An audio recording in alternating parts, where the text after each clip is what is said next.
శ్రీ గురుభ్యో నమ. హరి ఓం. శ్రీ మహాగణాధిపతయే నమ. శ్రీ మహాలక్ష్మీనారసింహదేవతాయే నమో నమ.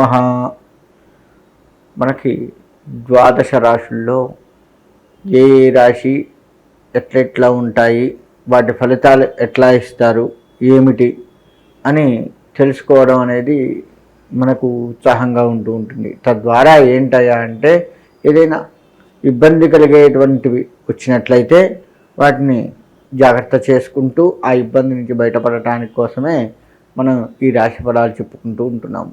ద్వాదశ రాశుల్లో కర్కాటక రాశి. ఈ కర్కాటక రాశి వారికి ఫిబ్రవరి నెలలో ఎలా ఉంటుందయ్యా అంటే, మిశ్రమ ఫలితాలు వస్తూ ఉంటాయి. అంటే అనుకున్నది అనుకున్నట్లుగా వచ్చినప్పటికీ కొంత నష్టాన్ని చవిచూసే అవకాశం ఉంటుంది. అంటే మొదటి 15 రోజులు బాగుండకుండా తర్వాత 15 రోజులు బాగుండటము, లేదు ముందే బాగుండటము తర్వాత బాగుండకపోవడము, ఈ విధంగా ఆ ఫిబ్రవరి నెల మొత్తం కూడాను గడుస్తూ ఉంటుంది.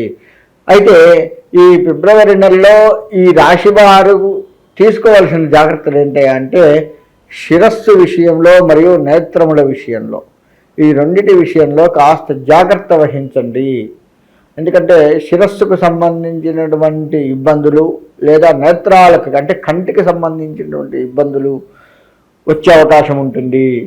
కాబట్టి ఈ రెండింటికి సంబంధించిన తగు జాగ్రత్తలు తప్పనిసరిగా తీసుకోవాలి. మరి ఎటువంటి ఇబ్బంది వస్తుంది అంటే, శుక్లాలు రావడము, లేదు కన్ను చూపు మందగించడము, ఇటువంటి కొంత ఆపరేషన్కి దగ్గరగా ఉండేట్లుగా వస్తుంది. శిరస్సు విషయంకి వస్తే, ఈ శిరస్సు మొత్తంలో కూడాను ఏదో ఒక ఇబ్బంది ఎక్కడైనా రావచ్చు. కాబట్టి మరి శిరస్సులోనే కదా కన్నుంది అంటే ఈ 2 రకాలటువంటి ఇబ్బందులు రావచ్చు. అందుకని శిరస్సు విడిగా చెప్పాను, నేత్రములు విడిగా చెప్పాను. అంటే తలకాయలో కళ్ళున్నాయి, మరి కేవలం అదే రావచ్చు, లేదా శిరస్సు మొత్తంలో ఏదైనా వేరే ఇబ్బందులైనా రావచ్చు, లేదు 2 రావచ్చు. కాబట్టి ఈ యొక్క శిరస్సు మరియు నేత్ర విషయంలో జాగ్రత్తలు వహిస్తూ ముందుకు వెళ్ళాలి. కేతువుని బాగా పూజించండి. కేతువు నేత్రాలకు బాగా దగ్గర సంబంధము. కాబట్టి ఈ యొక్క కేతువుని కనుక పూజించినట్లయితే తప్పకుండా మంచి జరిగే అవకాశం ఉంటుంది. ఈ కేతువుకు సంబంధించినటువంటి జపాలు, దానాలు, హోమాలు అన్నీ కూడాను చేసుకుంటేనే కాస్త వీరికి ఉన్నటువంటి కష్టము బయటపడే అవకాశం ఉంటుంది ఈ రాశి వారికి. ఈ రాశి వారిలో ముఖ్యంగా చూసుకున్నట్లయితే వ్యవసాయ రంగము చూసుకున్నట్లయితే మిశ్రమ ఫలితాలే కనపడుతూ ఉన్నాయి.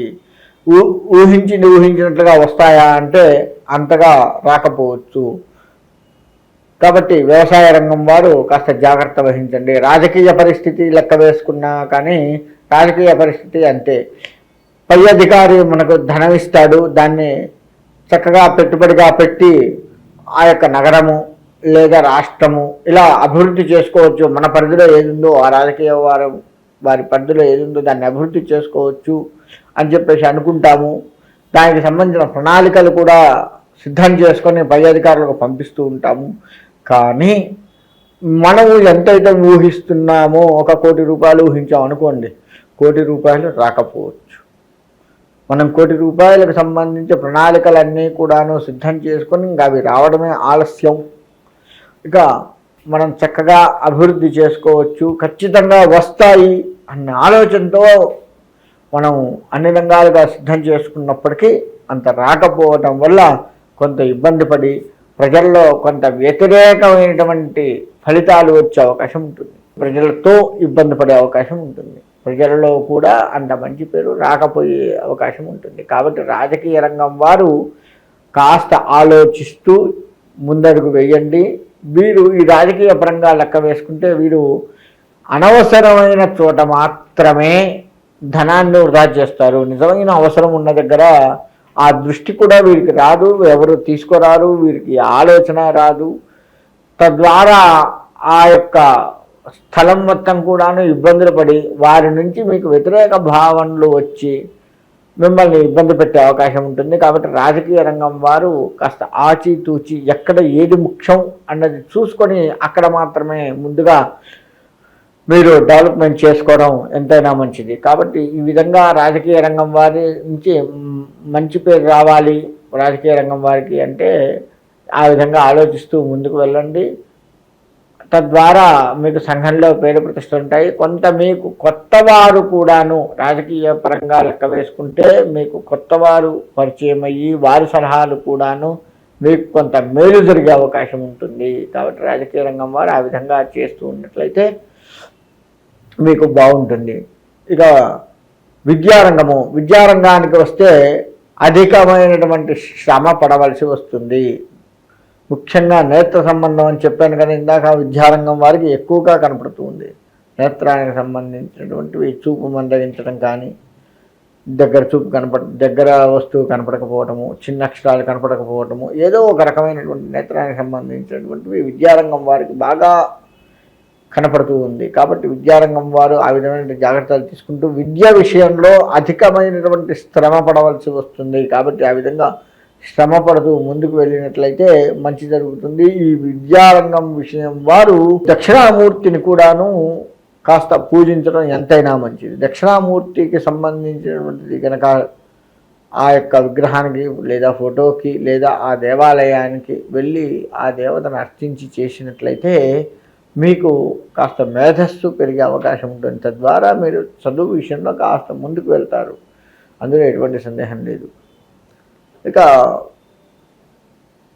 వ్యవసాయ రంగానికి వస్తే పంటలు మంచిగా పండుతాయి, ఊహించింది బాగా ఉంటుంది అని అనుకున్న సమయంలోనే కాస్త ఎదురు దెబ్బ తగిలే అవకాశం ఉంటుంది. కాబట్టి వ్యవసాయ రంగం వారు ఆచితూచి వ్యవహరిస్తూ మీ యొక్క పంటని కంటికి రెప్పలా కాపాడుకునే పరిస్థితి కనపడుతూ ఉంది. కాబట్టి ఆ విధంగా వ్యవసాయ రంగం వారు మీరు ముందుకు వెళ్ళాల్సిన పరిస్థితి ఉంది.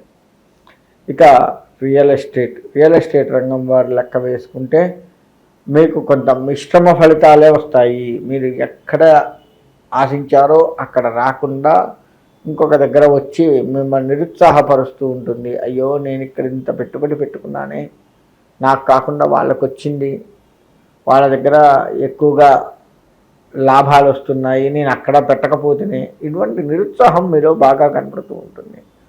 అయినప్పటికీ మీరు అనుకున్న దాన్ని మీరు అనుకున్న రేటుకి అమ్మటము లేదా కొనడము జరిగి కాస్త ఉపశమనాన్ని పొందుతారు.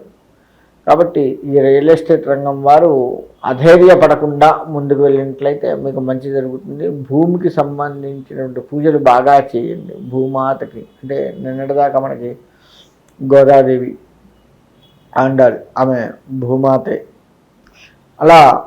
అలా గోదాదేవిని అర్చించటము చేయడము చేసినట్లయితే తప్పకుండా మంచి జరిగే అవకాశం ఉంటుంది. ఇక వ్యాపారస్తుల విషయానికి వస్తే వ్యాపారంలో చిన్న అవకతవకలు కనపడే అవకాశం ఉంటుంది. మీరు చెప్పేదొకటి చేసేదొకటి వ్యాపారంలో. కాబట్టి ఆ విధమైనటువంటి అంటే మీరు కావాలని చేయటం కాకుండా ఒక్కొక్కసారి అనుకోకుండా కొంత చేయవలసి వస్తుంది. కాబట్టి అటువంటివి మీరు చూసుకుంటూ ముందుకు వెళ్ళినట్లయితే వ్యాపారంలో మిమ్మల్ని మీరు నిలదొక్కున్న వాళ్ళు అవుతారు. కాబట్టి ఓవరాల్గా లెక్క వేయాలి అంటే మీరు ఈ ఆరోగ్య విషయంలో లెక్క వేసుకుంటే ఈ రాశి వారు అది కాస్త ఆరోగ్య విషయంలో మీరు జాగ్రత్త వహిస్తూ మిగతా విషయాల్లో మీకు అంత మంచి జరిగే అవకాశం ఉంటుంది. కాబట్టి ఈ రాశి వారు అన్ని రకాలుగా మంచి జరగాలి, ఆ యొక్క భగవత్ ఆశీస్సులు వీరికి ఉండి ఆరోగ్యరీత్యా మంచిగా ఉండాలి అని కోరుకుంటూ సెలవు తీసుకుంటాం.